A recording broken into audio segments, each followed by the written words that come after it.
Thanks, Chuck, for 39 great years.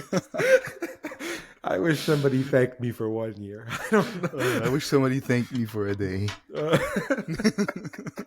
Look at us. My God. Today we're talking about the life of Chuck.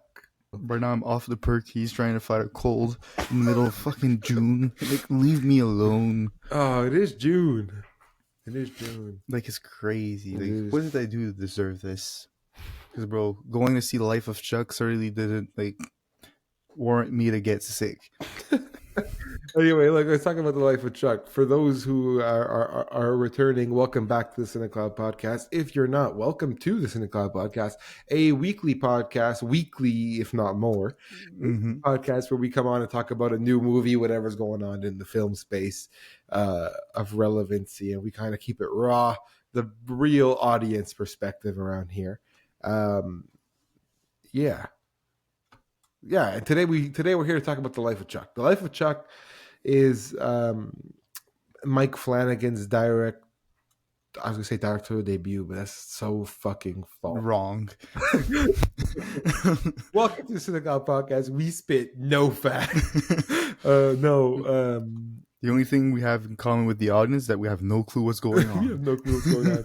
No, I'm gonna find it though. Mike Flanagan essentially makes this movie. He's made so many movies. This is his latest project. I was gonna say what kind of makes me feel like it's a debut is that it's such a split from the norm of his other projects. Because Mike Flanagan is known as a horror director. He's adapted Stephen King's work before, more notably Gerald's Game and Dr. Sleep. Those are more on the horror side. This is really a drama teetering on mystical. Because I don't want to say it dives into full-blown fantasy land, but I think if you go on like Letterboxd, they call it drama fantasy. And that's pretty much what this movie is. The Life of Chuck premiered at TIFF in 2024, and it got some good things off the bat. People liked it, and then it released here. I was shocked that we had a screening where we live. I feel like it's a movie that would get out of the usual. Playing in one theater, but it was playing nation like all across the country, the best in the nation. So that it was amongst those movies competing for time with Mission Impossible, Lilo and Stitch, a lot of other, so many movies that come out in the summer. I can't name them all, but it's in there competing for screen time. We sat into a theater this week with 2 other people, and we geared up to watch The Life of Chuck. Life of Chuck is good. For all intents and purposes, I'd say it's good. It's a sweet movie with a lot of pretty parts to it. I wouldn't go as far as to say it's I agree with the marketing push that they've been doing, which is deeply moving and immensely profound. This will change your life. And I'm like, yeah, it'll change your life if you're 6 years old, I guess. But The Life of Chuck is just a sweet movie. It's what I like to call like a sweet reminder of the beauties of life when you don't believe in them anymore, I guess you could say. That being said, it's a stacked cast. Tom Hiddleston, I can never say his name, but Chiwetel Ejiofor, Karen Gillan, Mia Sara's in here. Who else? There's some people in here. Jacob Tremblay in here, and Mark Hamill, of course. It's narrated by Nick Offerman. There's music by the Newton brothers. There's a lot of stuff going on in this movie, and it gets picked up by Neon, and bang, here we go off to the races with this movie. And essentially what this movie is, it's a plot that follows the life of Chuck. Who thought it? That's pretty much what it is, except it's doing it in a very interesting way. It's going backwards. So this movie starts with Act 3, and then Act 2, and then Act 1. And it's not a heavy movie, but it's a loaded movie. It does a lot, and it has a lot to say. And it's trying to make a case for some way of life, I'd say. Off rip, I'm trying to think of something I can compare this to, and I really can't.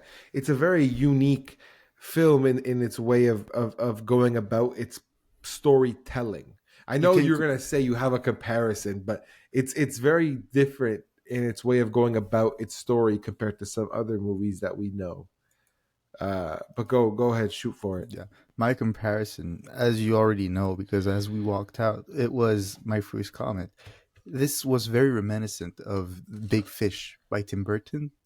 Like, in the way that you explore life and the beauty that like normalcy has, and like regular human interactions, and what it is to be human.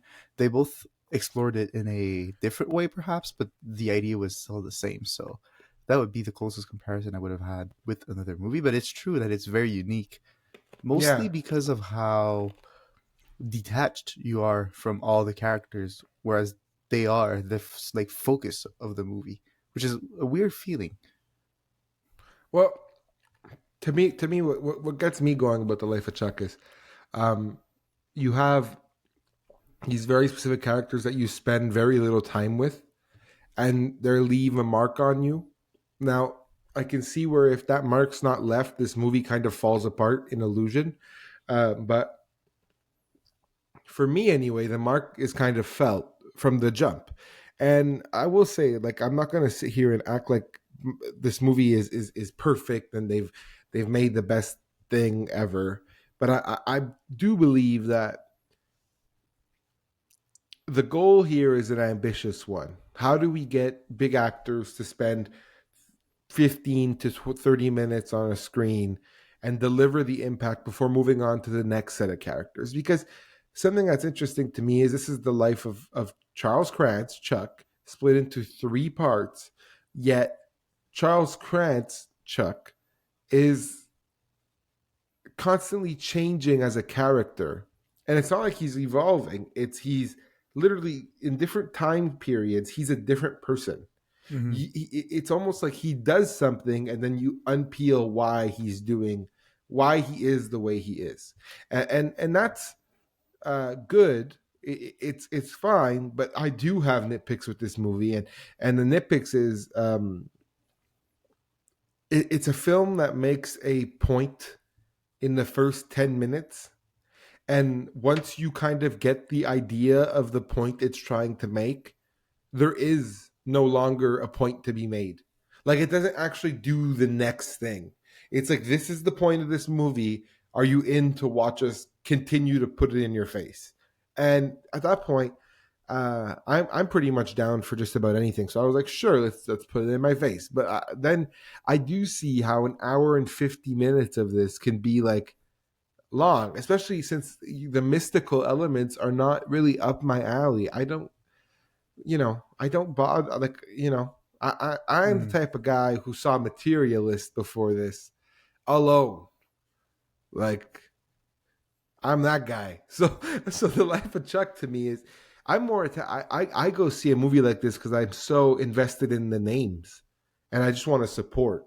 But this is nowhere near my alley. Like, I don't see this as like um, as a movie that I like gonna hold near and dear forever. And that's something I think is interesting because I can feel that way and still appreciate the work that's done in this movie. Like, I appreciate what Mike Flanagan is trying to do. I love Mike Flanagan as an artist. I think I'm proud of the idea of him working with Neon and getting all this work and getting all these actors to be in his movie. I think it's beyond impressive. But it's Mm-hmm. just, It's the kind and of movie that justifies itself through the creative achievement rather than like meaningful success.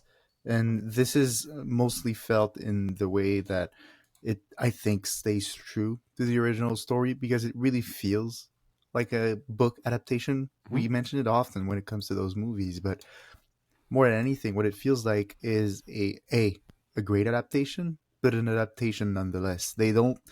He uses the media to the best media of movies to the best of his capabilities, but at the end of the day, there are things that can't really be translated, and well, those imply and justify the longer bits that you have in this I movie. think it's funny because I think that there's elements that cannot be translated, and there's elements that just don't need to be like that don't need to be. For instance, there's a narrator in this film, and this narrator kind of just um, talks your ear off at some point.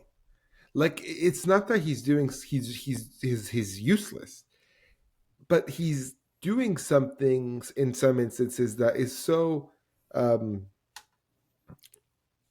in like It comes off like there it's are just moments that not come off needed. at It's well, unnecessary. there are moments that come as very immature-ish in the way he uses his narrator inside the movie. Well, Like the it's whole a call little back and forth offbeat. between the characters and the narrators, the way like they juxtapose. It's cool in theory. Like once you see it deployed, I'm mostly talking about the like the breakup scene. Like if you remember Yeah, you're that talking one. about. So this is would be situated right about dead center of the movie. Mm-hmm. That's a funny use of the narrator, I guess. But that's that part of what kind of irked not irked me, but what set me off with this particular movie is. But what exactly are you? I think the first 10 minutes of this movie are absolutely brilliant. It is Chiwetel. I want to make sure I say his name properly. I think it's Chiwetel. I'm gonna Chiwetel. Yeah, Chiwetel, who's playing Marty Anderson, who's a high school teacher. I had to listen to the Wikipedia pronunciation of the name to make sure I say. Anyway, Chiwetel, who plays a high school teacher, and he's sitting at a desk, and there's the Wi-Fi has gone out in the country. That's how this movie starts, and parents are sitting in front of them. He's doing a parent teacher interview, and kids are absolutely losing their parents are losing their minds over the network being down. And I'm like, this is damn near brilliant right now. Like this start is like perfect. It encapsulates who we are as a society, the problems, the priorities that seem out of whack, the attention span of people in general, the more so the idea that our values have been lost in a way. And it's told in a brilliant way, which was the people who are bringing up the next generation are so skewed by previous generations and the development of the world that we're not going anywhere. Essentially, what it kind of looks like. And then that's what I realized right from the get go. And then there's this nice heartfelt scene with David Dastmalchian, who's in the movie for one scene. He has this conversation with the teacher, and it brings a little bit of a layer of heart, a layer of optimism, a layer of, hey, when stuff really goes bad, we do need to just talk to somebody and work together as a society. And then there's a nice moment, and then that all happens in 10 minutes, and then you regurgitate that point for the next hour 45 with a narrator. And I love Nick Offerman's voice just as much as the next person, but I don't need to hear him say, Chuck thought about putting $1 in a cup. And then you see Tom Hiddleston going, I don't know if I'm going to put this dollar in there. Like what are we going for? Like it would get on my nerves. And the more I thought of the movie afterwards, the more I'm like, yeah, it's pretty and it means really well, but we are talking about something that simultaneously, as well as it means, there has to be something to give from here. Like there has to be something to take that's more than what I feel like I found when I watched it.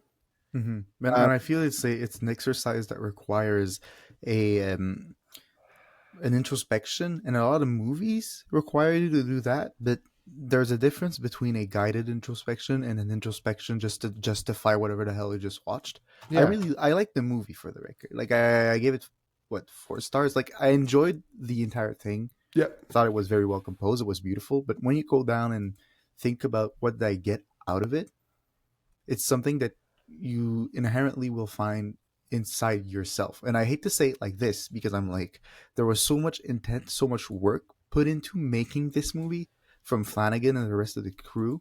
Mm-hmm. Just for me to be like, yeah, I mean, figure it out on your own, I guess. It's just, I don't want to undermine whatever they were going for. But that message that perhaps is not there, but could potentially be, was not really gained from you and I, from what I understand. So I know it's convoluted. It's a weird movie. I think that the interesting thing about the life of Chuck is, even though that you could say that you can figure it out, how does it feel for you, um, you know, or you could say it's a weird movie, or it's beautiful, or it's X or it's Y Z. It is, but it feels like it unintentionally is. Like the movie doesn't have enough bite to be an art piece, nor does it have enough style to be a Burton-esque level of movie. That's a difference. Like you say, you compare it to Big Fish. Well, I don't really like Big Fish that much, but I'll say something about Big Fish. That thing has style. It has a classic Burton feel. It can belong on a shelf with Edward Scissorhands and a bunch of other type of movies. I think the biggest issue that I see right now, and who am I to say this, but what Mike Flanagan, what is your style right now? Like, what you had such an art house style movie dropped right into your lap. You're a master of horror, and I can never take that away from you. But this was a great opportunity, in my opinion, to capitalize on style. Be weird, like be really Mhm. weird. Go for Well, it. but I feel like he kind of did, but in a way that perhaps again we did not expect, and it really went down this whole I don't know the um way this movie was made, the Mm-hmm. production cycle, and when it was started versus when it They, was they, finished. they started to film during a interim agreement with during the strike in 2023, Okay, but because there was nothing to stop them. There was no problem. because to me it was more so it sounds and looks like an idea that was spurred in like 2021. This whole like The Life of Chuck literally was written in 2020. Stephen King published it in 2020. you see, But I no, not but scripted, but my it's point worse. is It's worse than that for me. mhm. Like, but I see what you're saying. But my point is what I see in this movie is a lot of what I see and don't like in quotation mark again in the new Fantastic Four. This whole polished, we're gonna give you a stereotyped futuristic view or a polished view of America in the suburbs slash Americans living their lives on a day to day It's basis. Nuketown, dog, It's from Kai. Nuketown. It There you really go. is. And it's just I look at that and I'm like, damn, I feel like I've been served that shit for the past 10 years and it kind of like rubs me the wrong way. And It's what I don't like about Tim Burton movies for the most part. I don't like how he goes for like that. Look at Mhm. this town. Look at the mom. Here's a casserole. Like he always kind of does that shit, and I'm like, Yeah. But to be fair, Stephen King is the master of that too. Like he does all of Stephen that. King. He's perfect. There's nothing wrong with his books. I like No, but his that's books, how. No, I'm not but saying. I'm not using that as an apology. I'm just saying he's the epitome of that. Like he's every single one of his stories basically oh, are it's in New America. England. He's a proud Like American. it's But just no, is what it I is. get that part. But what the part I'm trying to get at is more so not the story. The story is neat. What exactly could Mike Flanagan do to build on it and not make it feel like a direct visual representation of the book? Give your characters actual depth No, rather that to than me that's no, not but even no, the but problem. internal. I'm saying like what okay. Your When stories we should. walked out, remember when we walked out of this movie? Like we're like the coolest part of this movie to watch are the dance routines, Mhm. and there's two of them, and that's just because they're popping to the eye. Those are the most fun parts to watch. I agree. There's not really a lot of fun happening in this movie to the eye. Like to the eye, like eye candy is not there in this movie. It's not there in the sense that you have to rely on the story to keep your audience engaged. But if the audience kind of grasp the idea of the story, then you have to convince them to stick around to see it through. Mhm. And that's where this movie kind of reaches a because that's me giving this movie a bunch of chances. You're you're and I, like I said, who am I to give chances to a film? But I'm just saying, when I'm watching something, I'm like, this is not really pleasing to the eye. I'm not seeing a cool shot or something that's like, whoa, it's so cool. Okay, so then what's the story about? Well, the story is convoluted. It's a 3-act story playing in reverse chronological order. Okay, so what is happening then? Like, what is the depth? And then, like you said, the, it's shallow. Like, there's not much happen. Like, there's a certain lack of things happening in this movie, And the that only reason, are like, frustrating. it's shallow to the point where we have to point it out is that the way the characters are written they are written to have faults, but those faults are so obvious and b insignificant given the outcome of the movie. You're talking about the end of the world, and you got your loving granddad who is a bit heavy on the bottle and never did anything bad to you. He's just a bit heavy on the bottle. And Like, bro is actually shaping him. Like, this was like that pissed me off. I didn't understand. Like, within the first like 10 minutes, I'm like, okay, so the life of Chuck coincides with something like the world ending, and about how if you don't take action, the world will come to an end. Like, if you don't do something, your world will end one day and you will have nothing to show for it. That's the message of this movie, essentially. But then you're watching it, and I'm like, so what exactly about Chuck sets off the world? Like, what? as you said this, I realized that the movie is trying to go the opposite way. It's trying to show you how Chuck's living his life despite everything that goes wrong around him in a way that makes the world a better place. But the world ends when he dies. Because he's the only one who's trying to make it a better place, because the way he sees it. But can we not agree that that's absolutely ridiculous? And the fact that it's inconsistent throughout the movie doesn't help it? Because if something is ridiculous and you're at least going to stay on top of it with consistency, I mean, it cares? stays consistent given whenever he's on screen. It actually is on screen the point of the movie. 5 minutes in the entire movie. He's on screen for like 4. Like, no, you got to count like every age as him. Okay, let's count every age. That little kid, Act 3. 1. No, Little Chuck. Oh, Act 1. Yeah, technically the last act in the movie, though. I can't look. Essentially, this movie is built around a dance sequence that happens in Act 2, and the reason why Chuck lives his life like he's going to dance like no one's watching. If that is enough to convince you to watch this movie, go for it. But I'm telling you, the peak of this movie happens when Tom Hiddleston is shaking ass on the sidewalk. And then there's a lot of stuff that happens before that that's interesting, that builds to a reverse point. You have seen the ending of this movie before it starts. Like, you're starting backwards. Which is bold, but it would be bold if there's something to say on the back end, but there's nothing to say. Like, I can't, like, I wish there was. There's absolutely nothing to say on the back end of this movie. The only thing just kind of ends. Like, it just kind of ends, and you're like, I mean, all right.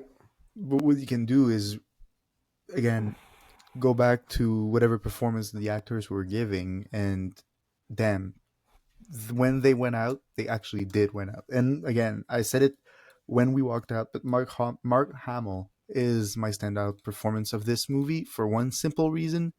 He's able to steal the screen for a movie that has zero to no eye candy, as you mentioned earlier. He's able to just be there and give his 110%. Yeah, that you know what, that's true. I do think that's fair and all, but I also do know for a fact that this movie kind of just discards its character when it's done using it. And it kind of does that with every character in this movie. And I must sound like a really big hater on this episode of this because I'm just out here complaining, but it's literally like, okay, we don't really need you anymore. So, okay, let's move on to this vision. We don't need you anymore. It's like life, sure, but film, no. Like, life, sure, people pass away and it's tragic, and that's the unfortunate part of life. But the reality of the situation is, when you're making a film, or my type of film anyway, does a good job at replicating life. But this movie's like, this is where I kind of get lost with it. it's mystical, yet it's trying to stay grounded, but its story, it doesn't allow for that. Like the way that this movie's built screams mystical, and the way that it's trying to put its message over says grounded realism. And I'm like, you're confusing me. And not to mention, I can go on about how this movie is a PG-13 movie, but they dropped a few F-bombs in it and they made it an R for no reason at all. Like, I'm like, what is the point outside of maybe keeping justice to what Stephen King wrote? Like, I don't know if he wrote fucking bullshit and he wanted Ron Offerman to say that, Nick Offerman to say that, but I'm just like, look, there's some things that this movie does really, really well in the sense that it's a good reminder.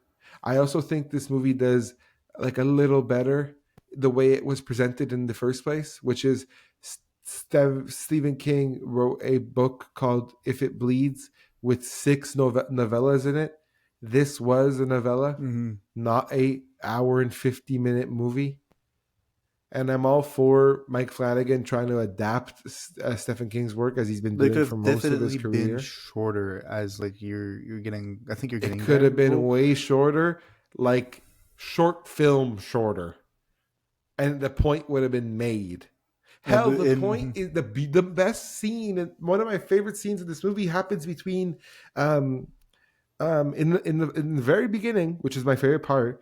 But it's Matthew Lillard and Chiwetel Ejiofor kind of going over like what's happening to the planet, and they're realizing how sad the whole thing is, like together, and that's a beautiful conversation. Like, and that alone is like a mini movie within this big movie. But it's just hard for me to be like, why do I care about Charles Krantz? Like, why do we care about Chuck? Years. Thank you, Chuck, for 39 great years. Why do we care? Like, and that's the question that I feel like I ask myself whenever I think of a movie is like, why do I care about this one? And the harsh reality is like, I don't know why I care about this movie. I care about this movie for things that have nothing to do with the movie. I care about this movie because I support Mike Flanagan. I like Neon. I like Tom Hiddleston. I like Chiwetel. I like Karen Gillan. I fucking love Mark Hamill. He's Luke Skywalker. Shout out Jacob Tremblay. Go Canada. Like, you know, like, but I don't like this movie because of the movie that it is. It's pretty and my people made it. So, like, go people. But, like what's really good, you know? Like, are we all down for this? Or we're all just happy about the achievement that is Mike Flanagan made a kick-ass movie with Tom Hiddleston? Like, what are we proud of here? Like, what is the... Did we watch that as a general audience really go, oh, wow, that was fantastic. That was really good. Or did we just watch it and go, hey, that's a cool movie that Mike Flanagan made. So good job. Like, if Netflix made this movie tomorrow, people would fucking annihilate them. That's all I'm going to say. But Netflix didn't make this movie. Mike Flanagan did. So go, Mike. So shout out, Mike. Like, I don't know. I'm kind of all over the place. It has me distraught because I know that this could be a product of the artist and not the art. It's for all intents and purposes, like it's a Taylor Swift album to me. Like, you're going to sell 1 million copies and go number one just because you're Taylor Swift. And I think that doesn't work the same way because Mike Flanagan is not like Quentin Tarantino or Scorsese in the same way that Taylor Swift is to music. But I'm just like, the novelty of this being an independent film and Mike Flanagan made this new movie called The Life of Chuck, that's kind of going to propel it for me to further than what it is. But I don't see myself sitting here at the end of the year going over The Life of Chuck as one of my favorite movies of this year. Perhaps not, but what I'm sure of is I think it'll age well, given the type of movie it is. But I've seen Instagram posts that have the same message that will age well. Yeah, but like, the same way that that is the reason it'll age well. It's the fact that regardless of what you got a 10. It's such cop-out messaging. It Like is, but I it's could not. make a quote on the wall and it'll age well, obviously, but it doesn't Mhm. change the fact that I just wrote something on the Yeah, wall. but Like, it the was thing, easy. yeah, but the thing is, people will stop, be like, cool, and move on. The same way they will look at this movie, like, interesting, watch it, be like, I'll never watch it again, probably, but nifty. Glad I saw it, but again, I wouldn't go to watch it again. It leaves you, for all intents and purposes, not indifferent, but you're not worse off than you were when you walked in. It walked in. Like No, you're this won't definitely not hurt you. worse off. It won't hurt you, but you're not